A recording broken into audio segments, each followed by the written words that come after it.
کہ مرحب نے اپنے بھائیوں کے قاتل کو مارا ہے، وہ نام پتا چلے، عجیب ہے علی انہی قدموں پہ کھڑے ہو کے جہاں کہا تھا میں ابو طالب کا بیٹا علی ہوں، مرحب کی طرف دیکھ کے کہتے ہیں انا الذی سمتنی امی حیدرہ، میری ماں نے میرا نام حیدر رکھا ہے۔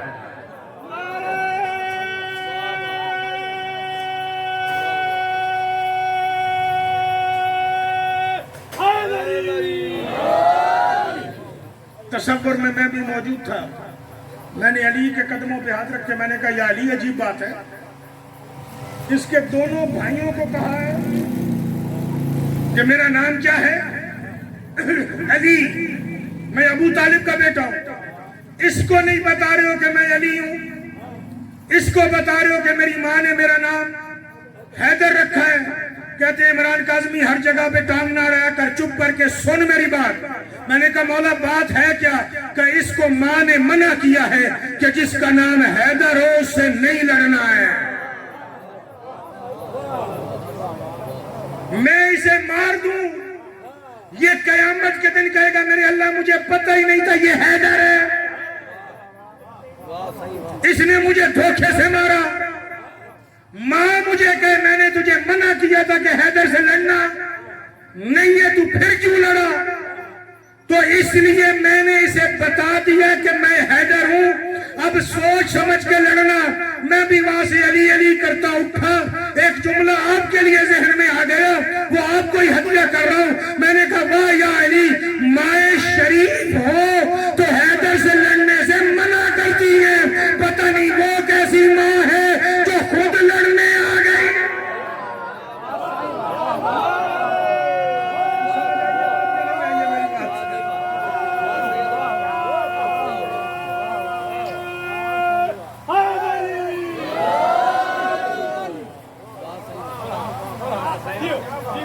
اب یہ نام علی کا صرف کون جانتا تھا؟ ماں۔ کیونکہ علی کیا فرما رہے ہیں؟ انا الذی سمتنی امی حیدرہ، میری ماں مجھے حیدر بلاتی ہے۔ علی کا حیدر نام خیبر کے بعد مشہور ہوا ہے، خیبر سے پہلے کوئی نہیں جانتا تھا کہ یہ حیدر بھی ہے، اس لیے مشہور ہے۔ علی دھوکہ دینا چاہتے تو دے لیتے نا، علی نے دھوکہ جنگ میں جائز ہے، جہاد میں دھوکہ حرام ہے، اگر دھوکہ دیا جائے گا وہ جہاد نہیں وہ جنگ ہے، اور جہاد میں اگر دھوکہ دیں گے آپ اگر حق پر بھی ہیں تب بھی باطل ہے، ظالم گنے جائیں گے۔ ظالم اور مظلوم علیحدہ چیز ہے، حق اور باطل ہونا علیحدہ چیز ہے۔ آپ حق پر ہوتے ہوئے بھی ظالم ہو سکتے ہیں۔ کیسے ظالم ہو سکتے ہیں؟ ایک جملہ ذہن میں آگے تو دیتا جاؤں آپ کو۔ آپ ظالم ہو سکتے ہیں، سامنے والے کے پاس ہے تلوار، آپ کے پاس ہے نیزہ، برابر نہیں ہے۔ تلوار کی کانٹ ہے، کاٹ زیادہ زیادہ 5 فٹ، نیزہ 10 فٹ۔ آپ اگر حسین کے لشکر میں بھی ہوں، آپ تلوار والے کو نیزے سے مار دیں، آپ ظالم ہیں۔ حق پر ہیں ظالم، کیونکہ آپ کا ہتھیار اس کے ہتھیار سے وزنی ہے۔ سامنے والے کے پاس تلوار ہو، آپ خنجر سے لڑیں، آپ ٹھیک ہے، کیونکہ ہتھیار وزن میں، اس وزن کو سمجھیے گا، وزن ہر اعتبار سے وزن کہہ رہا ہوں۔ جوان جنگ کا ہتھیار ہوتے ہیں، جوان جنگ کا ہتھیار ہوتے ہیں۔ جب سے آپ پیدا ہوئے ماؤں کی جھولیوں سے مجلس سن رہے ہیں، اور ایک جملہ محرم میں بار بار سنتے ہیں کہ زہرا کے لال نے، حسین نے غازی کو لڑنے کی اجازت ہی نہیں دی، اس لیے نہیں دی چونکہ زہرا کا لال جانتا تھا کہ جو لشکر میرے اصغر سے نہیں لڑ سکتا غازی سے کیسے لڑے گا۔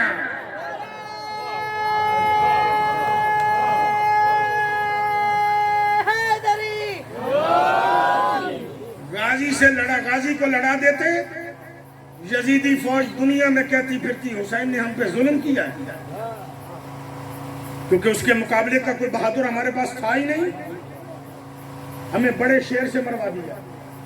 عباس کا معنی ہی شیر ہے کہ ہمیں شیر سے مروا دیا، یعنی ہتھیار وزن میں کم ہونا چاہیے۔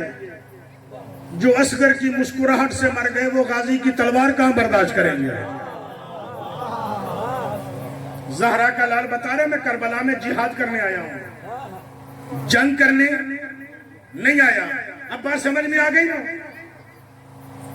اب اپنے دلوں پر نہ لے لیجئے گا، کیونکہ ہو سکتا ہے یہ جملہ اگر آپ گریبانوں میں جھانکے تو دلوں تک بھی چلے جائیں۔ منافق بڑا حضرت ہوتا ہے، یہ نہ تلوار اٹھاتا ہے، نہ تیر اٹھاتا ہے، نہ نیزہ اٹھاتا ہے، نہ پتھر اٹھاتا ہے، یہ بدبخت صرف زبان چلاتا ہے۔ منافق کیا کرتے ہیں؟ زبان چلاتا ہے۔ اللہ کہہ رہا ہے محمد کافروں سے بھی لڑے، منافقوں سے بھی لڑے۔ اب اگر محمد اٹھ کے تلواریں چلائیں منافقوں پر، کیا خیال آپ کا؟ وہ تو آگے سے کہیں گے ہم نے تو تلوار اٹھائی نہیں تھی، محمد نے ہم پہ تلوار اٹھا دی۔ یہ کون سا لڑنے کا قانون ہے؟ یہ صرف جملہ آپ کے ذہنوں تک پہنچانے کے لیے ایک جملہ کہہ رہا ہوں۔ میں جو کسی دوست کو کہوں کہ جا کے فلاں قبیلے سے لڑ، وہ وہاں سے رشتہ کر کے آ جائے، لڑا وہ تو برادری بنا کے آ گیا۔ اللہ کہہ رہے محمد منافقوں سے لڑ، جہاد کا۔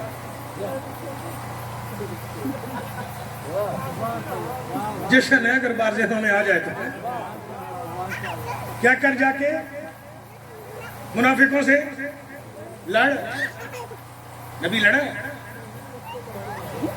تلوار اٹھائی نہیں اٹھائے گا، کیونکہ سامنے والے تلوار نہیں اٹھا رہے، سامنے والے تیر نہیں اٹھا رہے، سامنے والا نیزہ نہیں اٹھا رہا، سامنے والا چلا رہے زبان۔ اب محمد نے مارے گا تو صرف زبان سے مارے گا۔ محمد نے بھی کہا یہ بھی کوئی مشکل مرحلہ نہیں ہے، آ جاؤ، سارے غدیر کے میدان میں اکٹھے کیے، زبان سے من کن تو مولا بول کر قیامت تک آنے والے منافقوں کی نسلیں کاٹ کے چلا گیا۔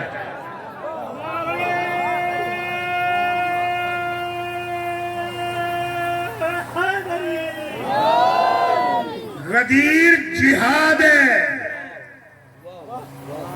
یہ ایسے جہاد ہے محمد کا جیسے بدر، غدیر ایسے جہاد ہے جیسے احد، غدیر ایسے جہاد ہے جیسے خندق، غدیر ایسے جہاد ہے جیسے تبوک، یہ ایسے جہاد ہے جیسے خیبر۔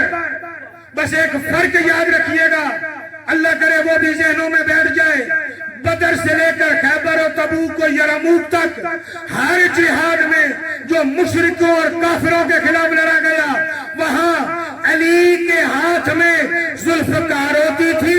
جو جہاد منافقوں کے خلاف لڑا گیا، یہاں محمد کے ہاتھ میں حیدر کرار تھا۔ کرار نے بھی کام وہی کیا جو ذوالفقار کرتی تھی۔ لیکن مجھے دکھ ہوتا ہے اس بات کا کہ جن جنگوں کا ہیرو علی ہے، وہ تو مسلمان اپنے بچوں کو سناتا ہے، جو جنگ محمد نے اکیلے لڑی ہے، اس جہاد میں علی کی شرکت ہی کوئی نہیں۔ علی نے تلوار بھی نہیں اٹھائی، علی بولا بھی نہیں، مزے کی بات ہے علی نے کچھ کیا بھی نہیں۔ پٹیل کی اتاق پر آئیے جشن غدیر اور جشن رخصت یہ جناب سیدہ ہیں۔ میں اگر مثلا فارغ ہوتا تھوڑا وقت سے پہلے آ جاتا، آپ سارے بھی یہ دوست میرے یہاں بیٹھے ہوئے ہوتے، پٹیل سمیت آپ سارے یہاں بیٹھے ہوئے ہوتے، آکے یہ ممبر میں لگانا شروع کرتا، مجھے لگانے دیتے؟ ہاں کیا کہتے ہیں کہ صحیح آپ چھوڑ دو، ہم لگاتے ہیں۔ یہ دل میں بچھانا شروع کرتا، بچھانے دیتے۔ کیوں؟ آپ چھوڑ دو، ہم کرتے ہیں کیونکہ آپ کی نظر میں تھوڑا سا بڑا ہوں، یا اس امامے کی وجہ سے، اس دین کی وجہ سے، یا قرآن کی وجہ سے، کسی بھی نسبت کی وجہ سے، یا رسول کی نسبت کی وجہ سے، ساتھ میں آپ کا دعویٰ بھی ہو کہ ہم عمران کاظمی کا غلام ہیں، پھر تو اب آپ پہ ضروری ہے نا کہ مجھے کام کرنے ہی نہ دیں۔ علی کا دعویٰ ہے انا عبد من عبید محمد، کہ میں محمد کے غلاموں میں سے ایک غلام ہوں۔ عجیب بات یہ ہے کہ اونٹوں سے پالان بھی محمد خود اتار رہا ہے، منبر بھی محمد خود بنا رہا ہے، علی کو ہاتھ ہی نہیں لگانے دے رہا۔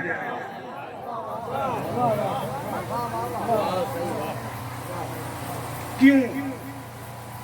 بس کیوں کا جواب سنیں، دعا مانگ لیں۔ کیوں؟ کوئی تو وجہ ہوگی نا۔ دین مکمل ہونا ہے، دین کی تکمیل ہونی ہے۔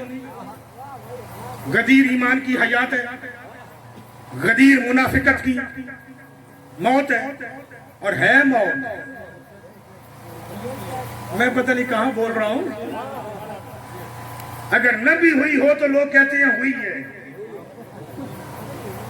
ایسے ہی ہے نا۔ لیکن بات ذہنوں میں رکھیے گا، میں اپنے لفظوں کا ذمہ دار ہوں، آپ کی سوچوں کا ذمہ دار نہیں ہوں۔ آپ پتہ نہیں کہاں چلے جائیں۔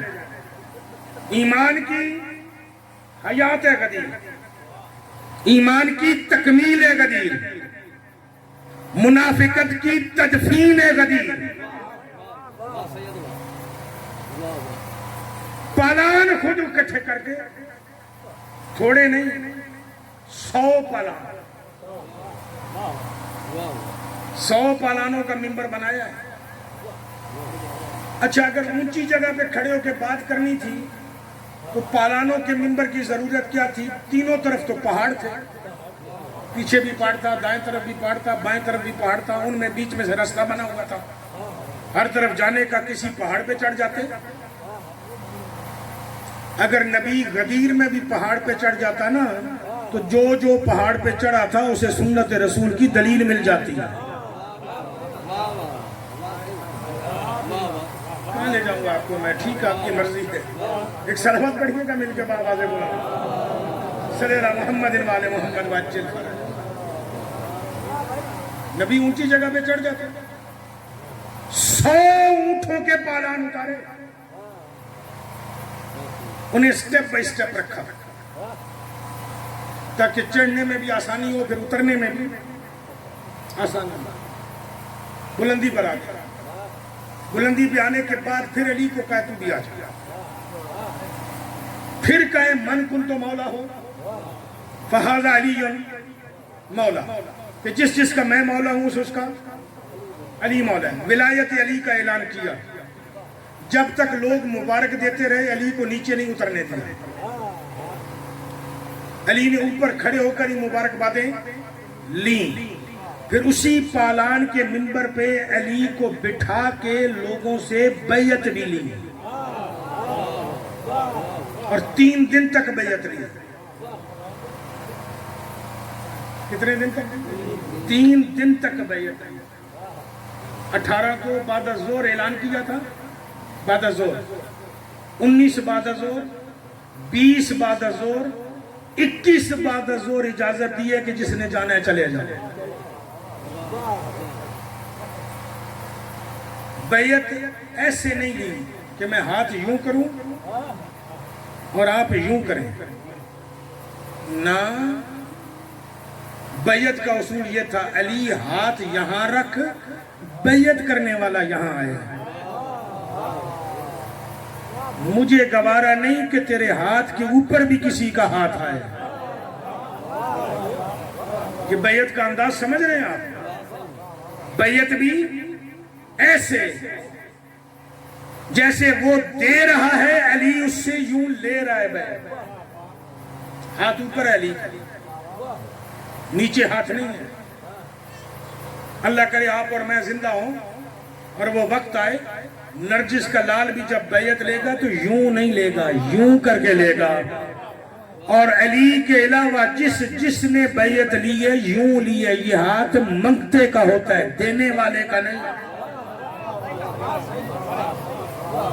اگر سمجھ آ رہی ہے تو 3 دن تک بیعت لی۔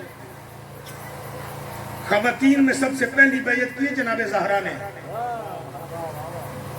پھر جناب زینب نے، پھر جناب ام کلثوم نے، پہلی بیعت خواتین نے۔ لیکن یہ میرا موضوع نہیں ہے آج۔ پالانوں کا منبر محمد نے اکیلے بنایا، یہ بات ذہن میں ہے نا؟ میں سوچتا رہا کہ یہ کیوں اکیلے کیوں بنایا؟ سارے صحابہ کو کہتا میرے ساتھ ملو اور بناؤ،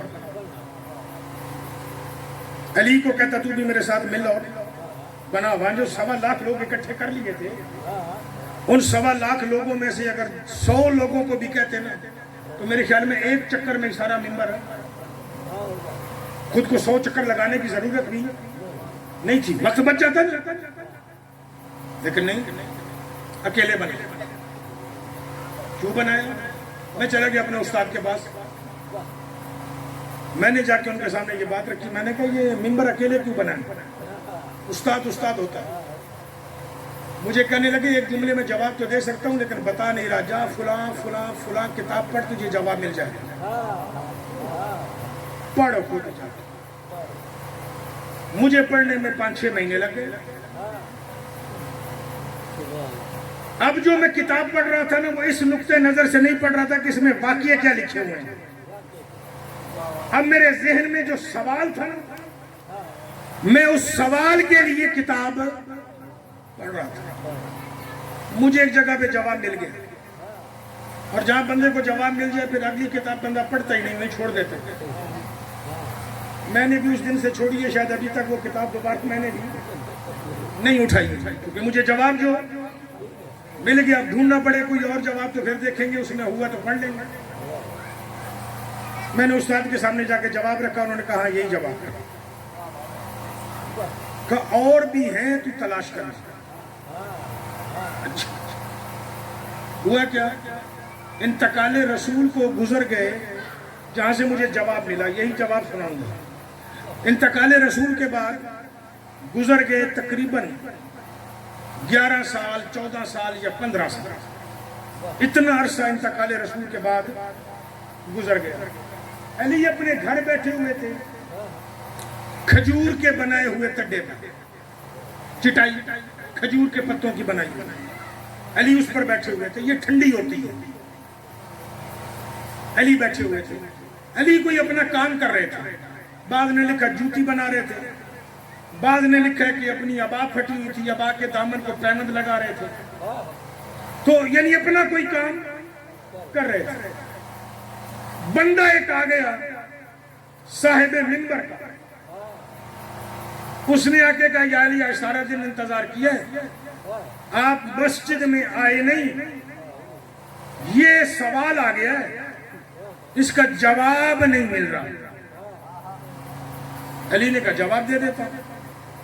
علی نے جواب دے دیا، وہ جواب لے کے چلا، شکریہ بھی ادا کی علی کا۔ بندے کو میں جانتا ہوں، شاید آپ بھی پڑھیں گے تو آپ کو پتا چل رہا۔ جب پہنچا نا دروازے پہ نکلنے کے لیے، عربوں والی عادت اس کی اندر سے خصلت جاگی۔ عرب کھاتے ہیں اونٹ، اونٹ کے اندر ہوتا ہے کینہ،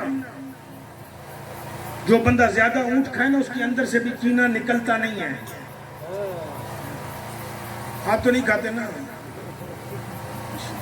اللہ کرے پھر آپ کے دلوں میں کینہ نہ ہو، محبتیں ہی ہوں۔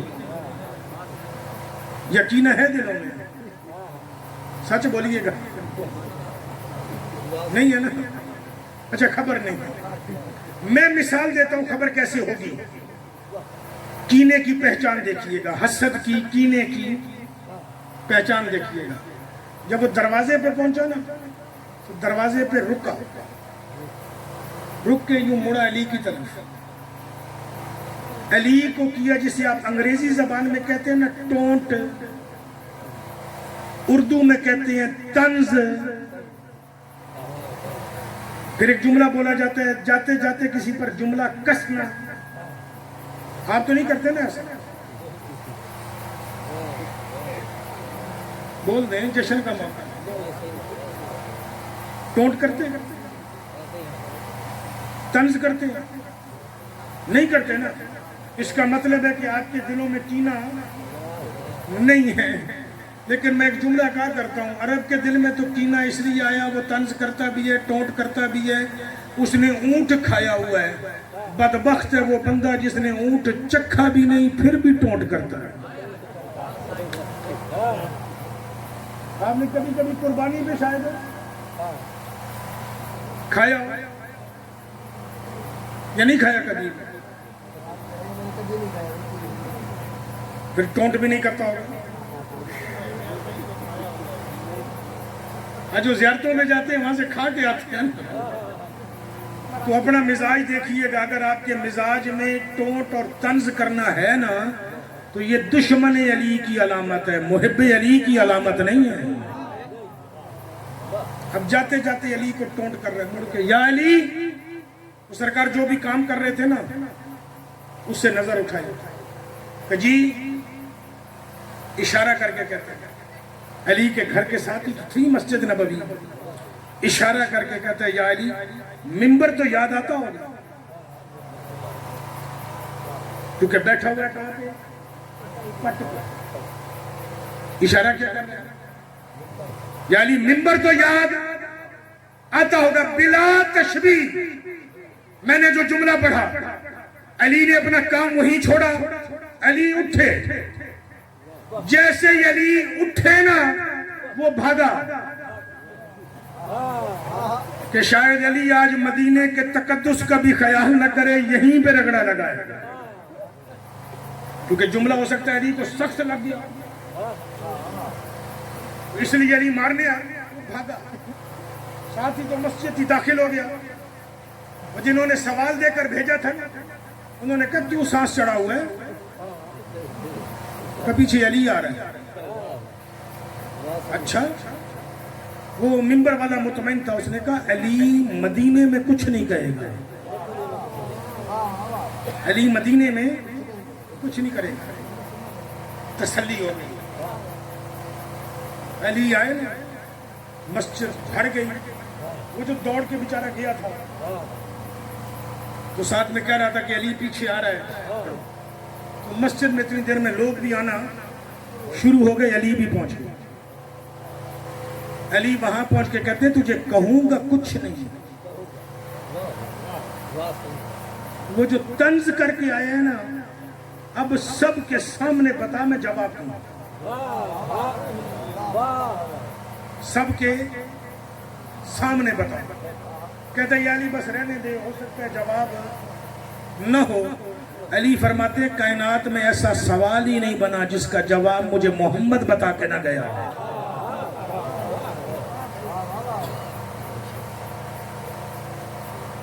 صاحب منبر نے بھی کہا کیا کہہ کے آئے؟ مسئلے بھی پوچھنے گیا تھا، یہ علی کو طنز کر کے آئے. علی نے فرمایا مسئلے میں نے بتا دیے، تمہارا مسئلہ حل ہے، اس سے پوچھ اس نے کہا کیا. کہ وہ علی بیٹھے ہوئے تھے کھجور کی چٹائی پر. میں نے دیکھ کے کہا، میں نے کہا یا علی منبر تو یاد آتا ہوگا. اس بات پہ علی اٹھ کے یہاں پہ آ گیا. صاحب منبر بھی کہتا ہے ہنس کے، یا علی بیچارے نے کہا تو صحیح ہے. بندہ جب نیچے بیٹھا ہوا ہو تو اسے اپنی کرسی تو یاد آتی ہے نا. جو کبھی کبھی زندگی میں سسپینڈ ہوئے ہو یاد آتی ہوگی یا نہیں آتی ہے نا؟ اختیار یاد آتا ہے. یا علی بیچارے نے کہا تو سچ ہے. علی فرماتے تیرا نظریہ بھی یہی ہے؟ کہ جی ہاں.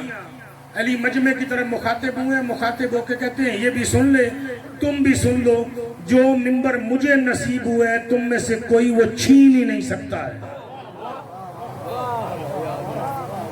جو منبر مجھے نصیب ہوا ہے تم میں سے وہ کوئی منبر چھین ہی.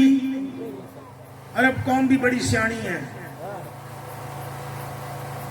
وہ ٹونٹ کرنے والا فوراً بولا علی کے اس جملے پہ کہتے یا علی اگر معاف کرے تو جملہ کہوں؟ علی کہتے ہاں کر، کہوں گا کچھ نہیں۔ کہ یہ جو کہہ رہے ہو نا وہ منبر کوئی چھین ہی نہیں سکتا، تو یا علی عرب میں ابھی تک اونٹ مرے تو نہیں ہیں۔ اب میں آگے نہیں بڑھوں گا، کون کون پہنچے وہاں پہ؟ اس کا زیرک پنا دیکھا؟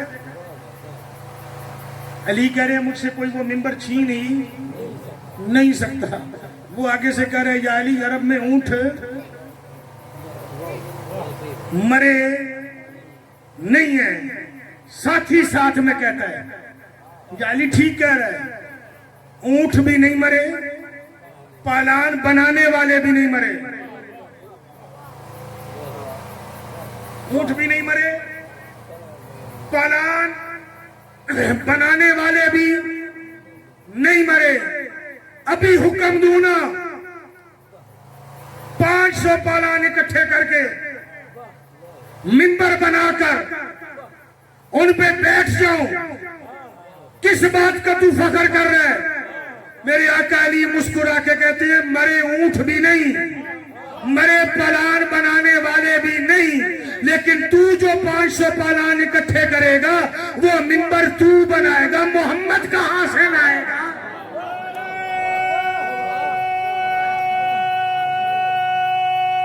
سمجھ آئیے بات؟ مجھے جو منبر ملا تھا وہ محمد نے بنایا ہے، اب نہ کائنات میں دوسرا محمد آئے نہ مجھ علی کا حق چھینا جا سکے۔ مجھے نتیجہ مل گیا کہ محمد نے اپنے ہاتھوں سے بنایا کیوں تھا؟ کیونکہ میرا نبی مزاج جانتا تھا کہ یہ علی پہ طنز کریں گے، اور علی اس کا جواب دینے کی اہلیت رکھتا ہو کہ نہ دوسرا محمد آئے نہ وہ پالانوں کے منبر بنے۔ لطف کی بات سن لیجئے، بات ختم ہو گئی۔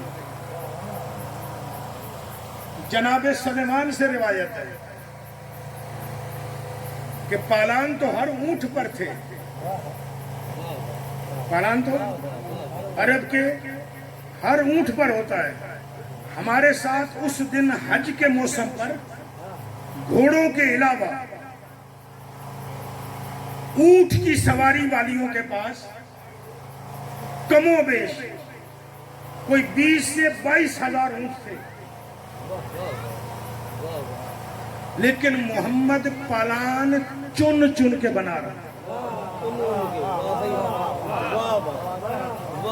میری مجبوری ہے، کیا کروں، پھر بات ذہن میں آ جاتی ہے، میں کہتا ہوں دے جاؤں۔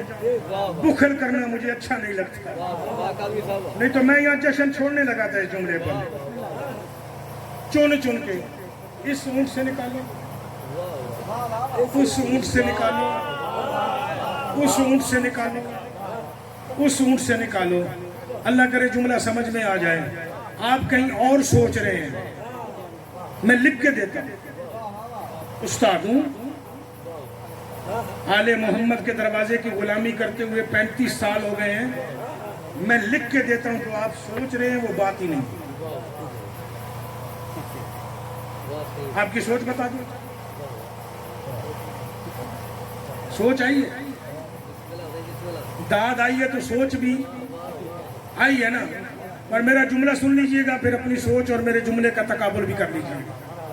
بتا اس لیے نہیں رہا ہوں کہ پھر آپ کہیں گے کہ خواہ مخواہ بس ہمارے دلوں کے راز جان رہا ہے، ذہن پڑھ رہا ہے، نہیں ایسی کوئی بات ہی نہیں کر رہا۔ میں بڑا مسکین سا آدمی ہوں، آپ عزاداروں کی جوتیوں کی خاک کے برابر بھی نہیں۔